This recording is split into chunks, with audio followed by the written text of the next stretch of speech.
Hello, good morning. I promised today to read from Sacred Chaos, Reflections on God's Shadow, the Dark Self and the Dark Self by Françoise O'Kane. And today I'm reading from Chapter 5, Archetypal Schemas, and the subtitle is Gethsemane. So we're talking about Christ in the Garden of Gethsemane. The biblical reference for this is Matthew 26, 38 to 44 from the Revised Standard Version of the Bible. And I hope everyone can hear me well. Gethsemane. I hesitated before choosing the motif of Christ in the Garden of Gethsemane. Its interpretation may well be beyond the means of a non-theologian, but it is one of the images that accompany me in my work, and I would like to reflect briefly on the message it contains for me. This is Dr. O'Kane speaking. Quote, "Then he said to them, the disciples, 'My soul is very sorrowful, even to death. Remain here and watch with me.' And going a little farther, he fell on his face and prayed, 'My Father, if it be possible, let this cup pass from me. Nevertheless, not as I will, but as thou wilt.' And he came to the disciples and found them sleeping, and he said to Peter, 'So, could you not watch with me 1 hour? Watch and pray, what you may not enter into temptation. Watch and pray, that you may not enter into temptation. The spirit indeed is willing, but the flesh is weak.' Again, for the second time, he went away and prayed, 'My Father, if this cannot pass unless I drink it, thy will be done.' And again he came and found them sleeping, for their eyes were heavy. So, leaving them again, he went away and prayed for the third time, saying the same words."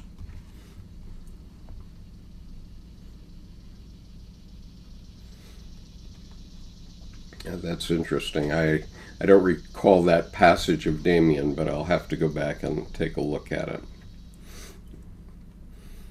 So that's the end of the biblical quote, which was Matthew 26, 38 to 44. Now, Dr. O'Kane goes on, "Thy will be done, but the underlying question is also, does thy will have to be this? Jesus knows what awaits him, and knowing his Father's will, his soul is ready to die with sorrow. He is alone with the terror of his coming. He is alone with the terror of his coming passion and death. In the French version of the Gospel it says, 'Father, if it is possible, let me escape this awful death awaiting me.' Unquote. If the Father demands the Son's death, how can he be a loving God? God suddenly makes Jesus understand that Lucifer, evil, and death are not only man's work, but that he himself takes part in their power. The devil becomes part of God, and there seems to be no choice for Jesus but to accept this. Jesus asks God whether there is an alternative, whether he must drink this cup. However, it is not with the Father that he seeks to share the anguish of his soul, but with his disciples, his human companions, who are asleep. And so he must remain alone with his dismay. And he knows that there would be no escape from the temptation if he avoided confronting his fears alone, for he might be seduced by the hope that there could be a less painful way. He is also tempted to finish with it, there and then. He is tempted to accept death from a good father in Gethsemane rather than the death on the cross imposed on him by a bad father. Could he be delivered from the awesome realization that his Father is not only good and loving? And yet, if God's will is to be respected, then evil must have its way. Jesus' despair is provoked by an inescapable perception. God's will, which he always obeyed until now, is akin to the powers of evil that he has resisted, that he wanted to resist under all circumstances. He tries 3 times to avoid accepting this. 3 times he tries to question the ineluctability of the alliance between the Father and evil. And 3 times he accepts it. God has drawn a pact with death, and he is about to sign it. If, as Jung says, Christ is our nearest analogy to the self, as Jung says, Christ is our nearest analogy to the self and its meaning, then the man Jesus in Gethsemane symbolizes the situation of the ego confronted with the totality of the self. It is by accepting death on the cross that Jesus will make it possible for his disciples to believe in his resurrection, and it is this belief that will make him a symbol of the self. For from then on, he will be the Christ. And it is this belief that will make him a symbol of the self. For from then on, he will be the Christ. But in Gethsemane, Jesus is human, only too human. It will only be from the moment when this human being accepts the opposites, when Jesus submits to a Father whom he now sees as both benevolent and hostile, that the Imago Dei will be incarnated. In this sense, the image of the crucifixion may also be seen as an illustration of what the ego experiences when it has to accept the self as not being only positive, because the ego constantly assigns values, because it can only perceive in terms of opposites such as good and evil, life, death. It can be torn and it will despair. Indeed, it will only be when the ego, Jesus, realizes that the self, God, is simultaneously both poles of each pair, that it can find a solid grounding in his own fate.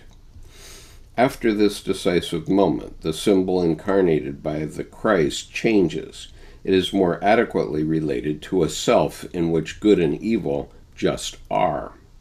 Without the rending of Gethsemane,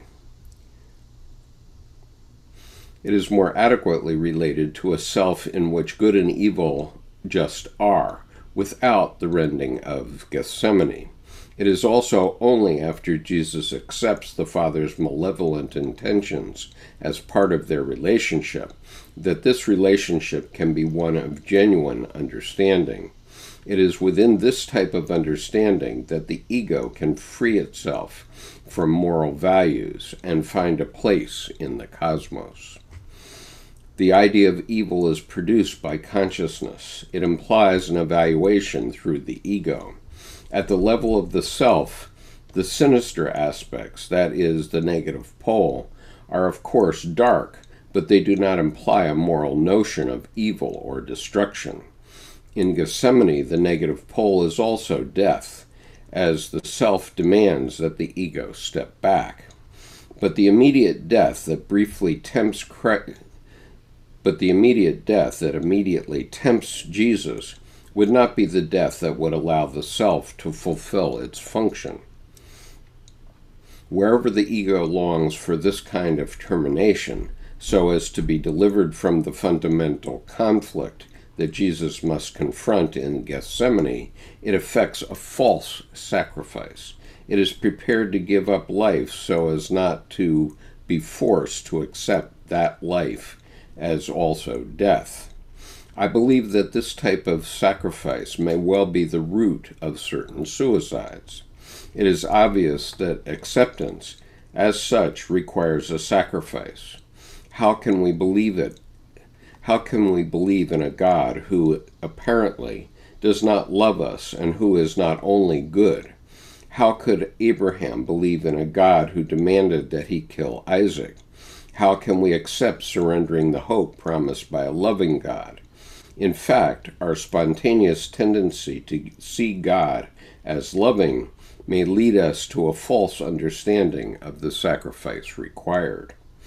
In the case of Gethsemane, a resurrection will of course eventually take place, but it would be wrong to see it as planned by a God who, after all, was only loving.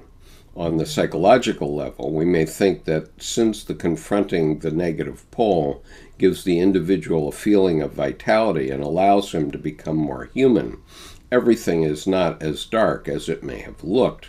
But to my mind, it would be wrong to see the resurrection as implying that the self is only benevolent.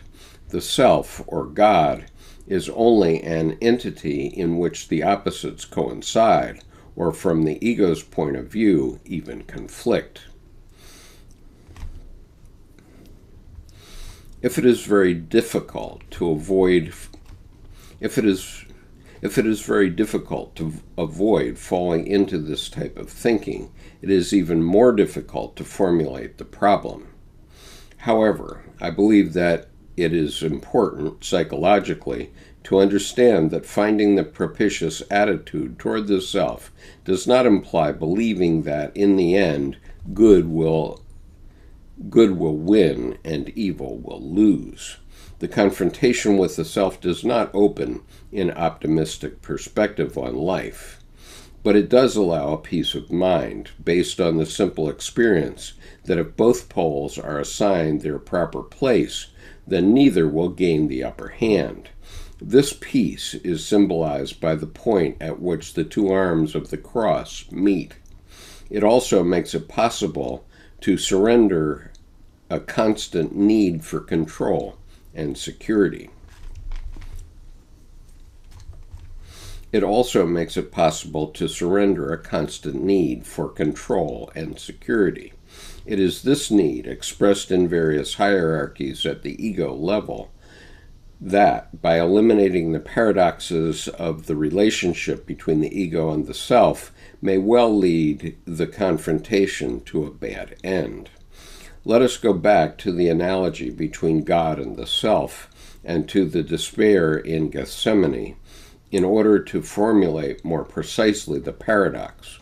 For the ego, Christ in his human nature, the only possibility of feeling close to the complete God, to the self, is to accept this God's shadow aspects, Lucifer and the crucifixion. Or, in other words, if God and the self are to keep their truly divine nature, if they are to transcend and nourish, then they must have wholeness and thus be malevolent too. Jesus must accept Satan in God, because otherwise this God would not be God. What is more, for Christ, this acceptance will also involve a passage through hell before the resurrection. This motif, together with that of the cross, is very much akin to that of Inanna's descent to the netherworld and her putrefaction on a stake. Yet there is a difference between what I have called initiatic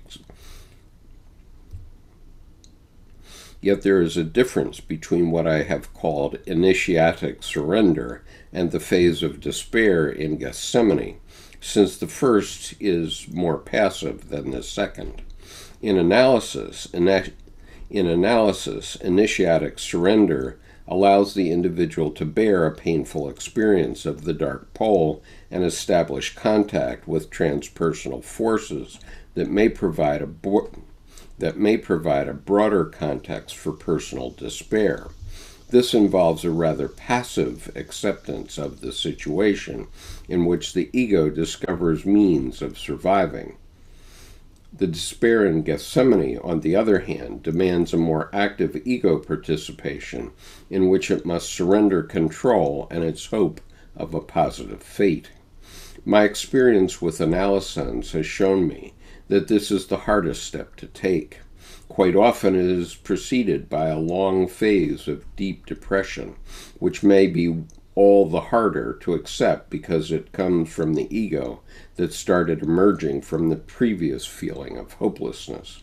It is as if the psyche is now destroying all hope that the difficult phase was just that, a phase, and that it can be overcome.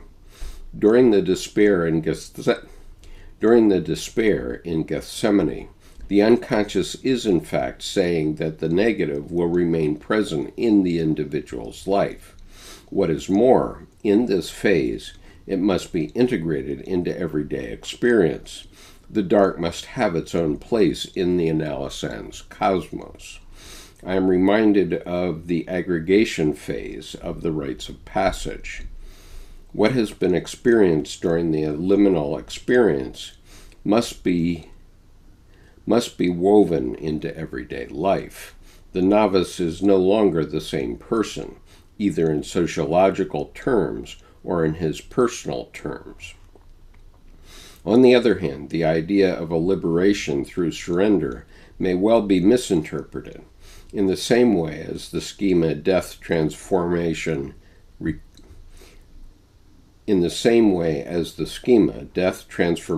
rebirth is sometimes misinterpreted, see above, when it is understood too literally. The ego must renounce its supremacy and must give up wanting to control every aspect of life or to avoid the suffering implied in accepting the paradoxical nature of the self. It is not that, by surrendering blindly to the self in order to be happy, the ego has then simply paid the price of a resurrection. The sacrifice of the ego must be effected with respect for the transcendent nature of the self. Jung alludes to this in the following passage, where he writes of the tension between conscious and unconscious. Quote, "The renunciation can happen in two ways. One, I renounce my chain in consideration of a general moral principle. In this case, the self coincides with public opinion and the moral code. It is projected into the environment and therefore remains unconscious as an autonomous factor. Two, I renounce my claim because I feel impelled to do so for painful inner reasons which are not altogether clear to me. These reasons give me no particular moral satisfaction. On the contrary, I even feel some resistance to them. Here the self is integrated. It is withdrawn from projection and has become perceptible as a determining psychic factor. These two ways of renouncing one's egoistic claim reveal not only a difference of attitude, but also a difference of situation. In the first case, the situation need not affect me personally and directly. In the second, the gift must necessarily be a very personal one, which seriously affects the giver and forces him to overcome himself." Okay, let me just look at your comments and then I'll continue. Sean says, I don't know if you did any preparation, but your reading voice sounds excellent today. Thank you. No, I didn't.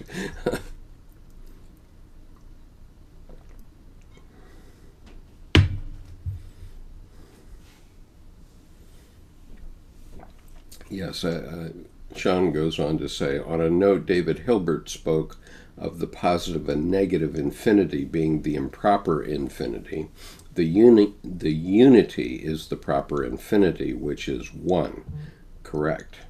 When I saw the quote, it reminded me of the tree of good and evil.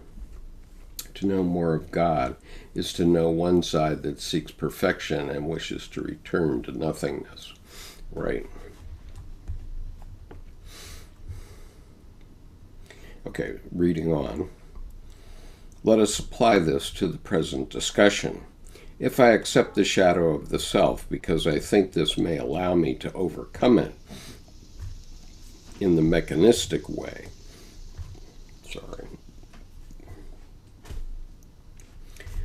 Let us apply this to the present discussion. If I accept the shadow of the self because I think this may allow me to overcome it in a mechanistic way, then my ego will remain in control.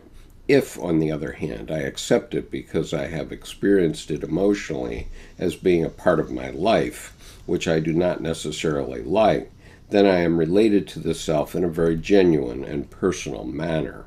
Simultaneously, by acknowledging that transcendent forces exist and that they may influence my ego world, I give up trying to control every aspect of my life, painful or not.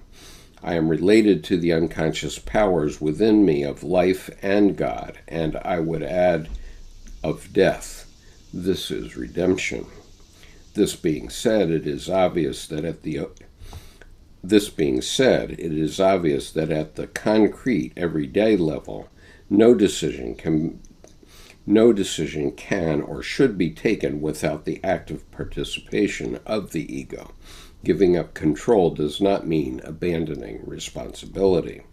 The right, fruitful type of relationship between the ego and the self is clearly shown in the image of Jesus in Gethsemane, seen as a symbol for the best possible attitude toward the Imago Dei. It may also be exemplified with the help of another notion, that of the interdependence between God and man, including the idea of the relative nature of God. This idea is found, for instance, in the texts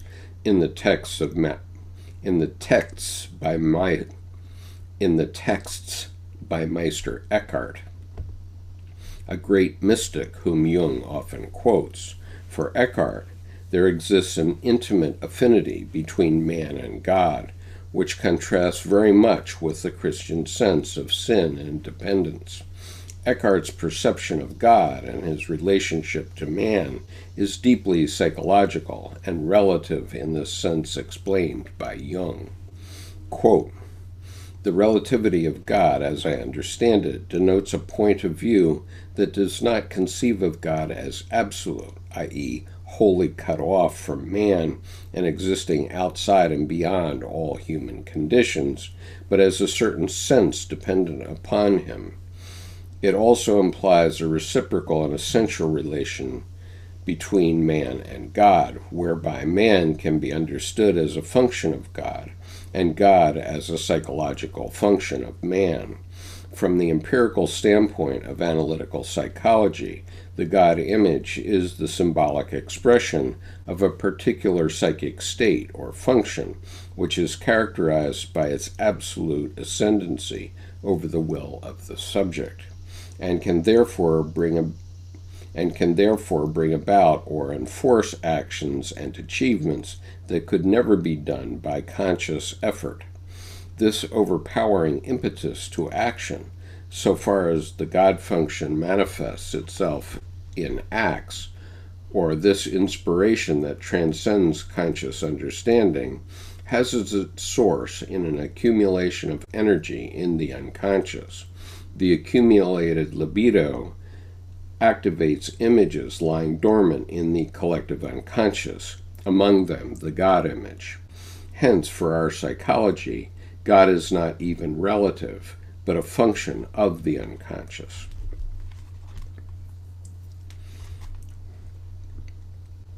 Simplifying, we may say that psychologically speaking, God and the self are not external to man or absolute, in which case man could only either submit to them or revolt against them instead of participating in them. God and man, the self and the ego, are perceived as interdependent and find an appropriate meaning or a concrete function only within a mutual relationship. Within the right relation, each finds a true place. The understanding attributes a primacy not only to the soul, that is to both the ego and the self, but also to their relationship. In a sense, the self realizes itself through the ego, while the ego can only find its right place within the self. This, as we may note, also implies that at Gethsemane, God depends on Jesus. If he is to keep his divine nature, he needs Jesus to accept its totality. In the same way, the self is dependent on the ego.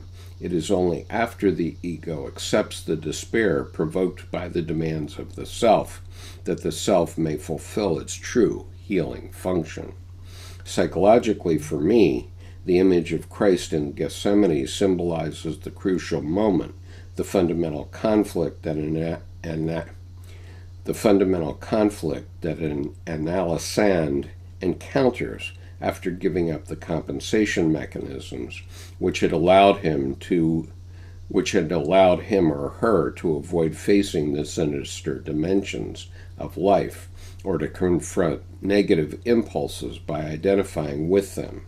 This conflict can only be resolved by a genuine acceptance, which I may add can never be quite as lasting as it may sound here. Regressions, changing circumstances, ego illusions, a longing for a better world may all lead to a periodic reactivation of the conflict. Of course, my schematic discussion cannot entirely reflect everyday reality, but I still wish to stress that since nothing is static in the psyche, accepting the dark can only be a long and often painful process. Some of my work with Mary exemplifies this. After she had understood what made her react in a regressively adaptive manner, she saw that she would have to confront the Vincent side of her personality. This she first refused to accept. She was scared of having to repeat a terrifying experience, but mainly her feeling of having already had more than her share reactivated her conviction that God did not love her, since he asked so much of her. She told me that she envied everyone else, that is, all those whose fate appeared to have been lighter.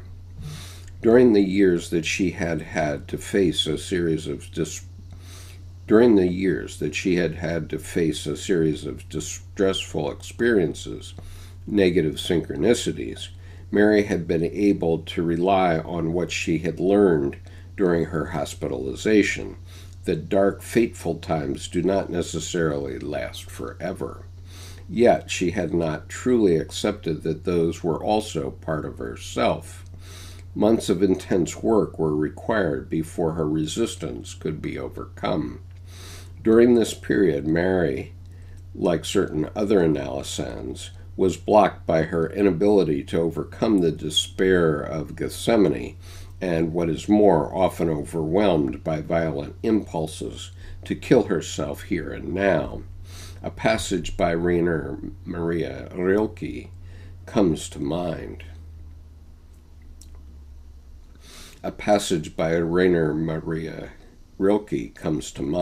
Quote, I am sure that initiations taught nothing but a key to reading the word death without a negative prefix. Like the moon, life has a face that we cannot see, and that is not its opposite, but its complement, as it provides it with perfection and completeness, making it into an intact and whole sphere, symbolizing being. The 13th card of the tarot, Death, illustrates the same type of initiation. Quote, this playing card shows the well-known allegory of the skeleton, with the difference that here, contrary to custom, he wields his scythe toward the left, and the bones of the skeleton are not gray but pink. The ground is strewn with human remains, but these remains, like those in legend and folklore, have the appearance of human beings. Heads, for instance, keep their living expression. Hands emerging from the ground seem ready for action. Everything in this enigma card tends to ambivalence, underlying the fact that if life is, in itself, closely bound up with death, Death is also the source of life, and not only of spiritual life, but of the resurrection of matter as well." Unquote. In the Morgan Greer tarot deck, similar elements are imaged. The skeleton in the foreground carries a scythe oriented toward the bottom left corner. In the front of it is a rose in full bloom, white to symbolize pure love. In the background, a river, the flow of life, leading toward the dying sun, is colored bright red. Another image comes to mind, that of the double axe of Crete. Here again, life and consciousness on the right occur symmetrically with death and the unconscious on the left.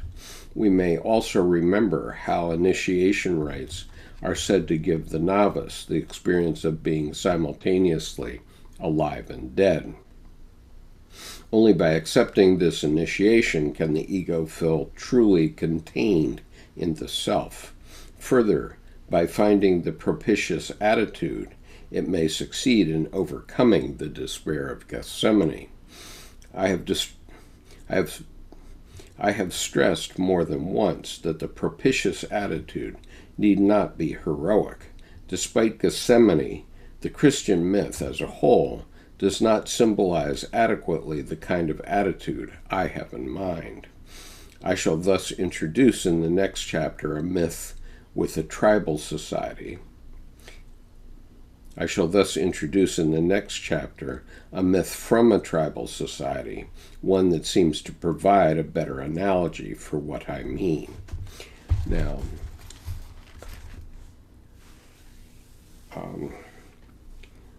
let's see, just make sure I've covered your chat comments.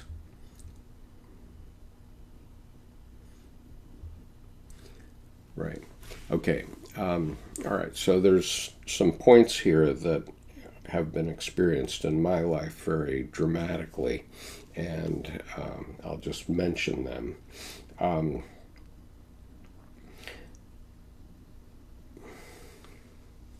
For my generation of young American men, it was very clear that we were either going to join the military one way or another, either through the draft or voluntarily, and go to Vietnam, very likely. 2 million of us did go to Vietnam, or we were going to resist and accept the consequences. Both routes are a kind of Gethsemane because both involve the self of the individual. For me, as a Navy junior who grew up in the U.S. military, there was never any question that I was going to go in the military as opposed to resist the war. And so my psyche, my mind at that time was very much in this Christ mode of saying, you know, God, do I really have to do this? I guess I do. And so it's not only myself, but the self of the collective unconscious of the nation that was requiring me to do it. And obviously, I had to accept the prospect of death, as all of my brothers and sisters did. And in the case of the Vietnam War, I know 3 men personally who were close friends who died in Vietnam. And so it was a very real thing, just as looking toward Golgotha and the cross was a very real thing for Christ, so this was a real thing for us. On the other side of the equation, those who resisted the draft had the same type of self-decision, and they had to accept what the consequences would be of resisting.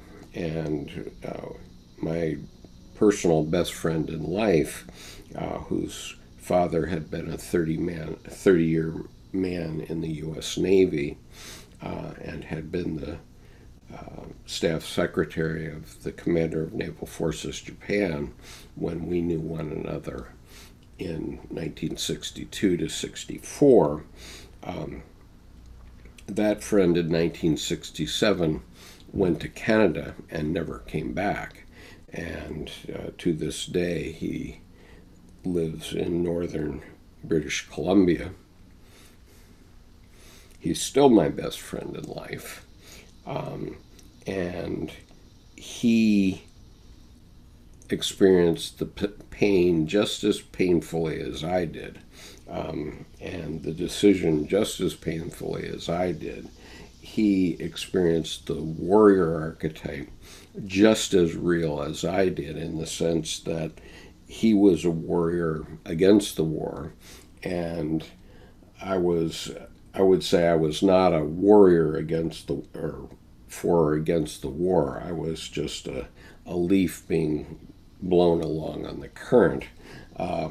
But certainly I did accept the necessity and responsibility of some men serving in the Marine Corps at that time. And I enlisted on my own during my junior year of college, which allowed me to be commissioned on my graduation day.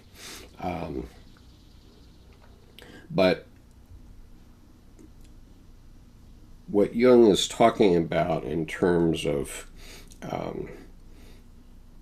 Jesus being a symbol of the self is he's symbolizing what all of us have to go through, because all of us are called to do something that's difficult one way or another.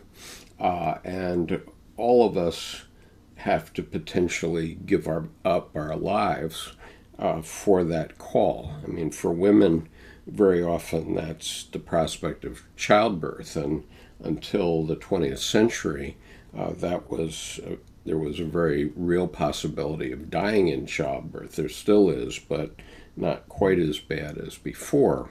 And so women also face these kind of issues that they have to face death and the possibility that there will be a negative outcome. And but when they do and they pass through it, then they can have in effect a new life. And so anyway, so many of the ideas and sensibilities that are contained in Dr. O'Kane's discussion of Gethsemane are certainly relevant to my life. And this is also related to the conversation I had with the Reverend Paul Vanderklay last week, where I was talking about the fact that the narratives of the Bible are very real right now, today, and we all face them all the time. In other words, those narratives all exist in the pleroma, so-called pleroma, and so we should say in God's time, which doesn't rely on the type of time you mark on a clock, but these events come to all of us in one way or another. And so it seems to me that a reason to study the Bible and pay attention to a religious life is to understand these archetypal stories, narratives, as they apply to us today and every day. And they certainly do. And unfortunately, I think that many who teach Christianity have lost the meaning, and they think just logically that you can just do this cookie cutter thing where you teach all these stories and pretend there's a God out there and a God or a devil down there, and that's all you need. And certainly that is true in many cases. Many people believe just based on the telling of those stories, and there's nothing wrong with that. But to have a fundamental religious experience, you have to go to the other side. You have to go to your personal experience. And we've all had these experiences, but we may not have linked them up to our personal lives. So when the Catholic Church for the last 2,000 years has talked about the idea of Imago Dei, I'm sure a lot of people, including me for most of my life until I finally started to grok Jung, a lot of people would think that the church wanted you to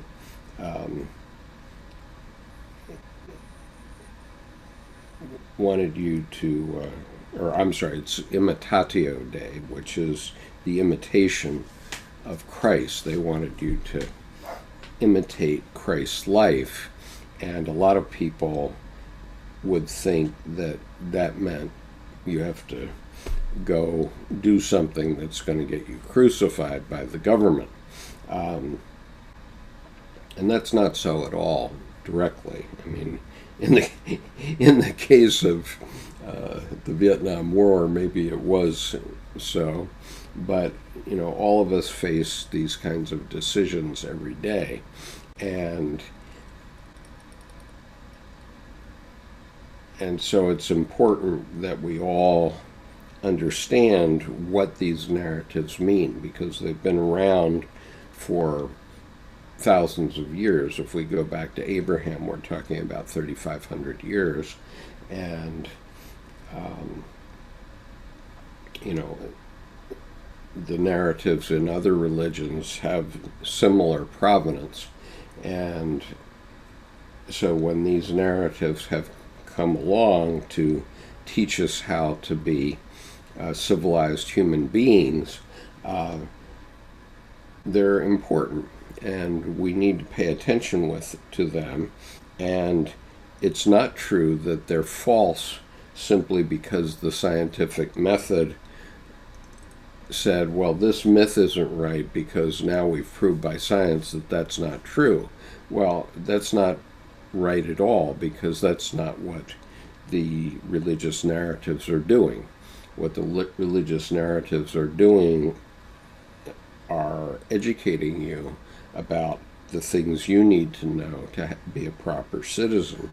And they're proven and have been proven. Otherwise, we wouldn't have the societies we have in the world. And what it seems to me we need to all understand is that all religions have that same truth within them. And so we need to appreciate their narratives. And maybe, by the way, we can learn something from the other religions, because they may have picked up something that our religion didn't quite get. And I know of a number of examples of that. But it depends on you to want to go and see what other religions say. But if you're a Christian or a Jew or a Muslim, because all those religions point back to Abraham, and even Islam, contrary to many Americans' understanding, does include the Christ story in the Quran. All of those stories are relevant to us, and so it behooves us to know them, because then we can understand the significance of the decisions that we are making between our ego and our self, which is really what drives us in life. So, anyway,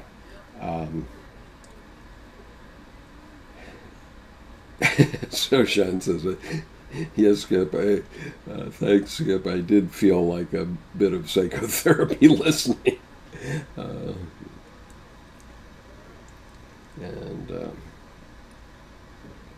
So, let's see.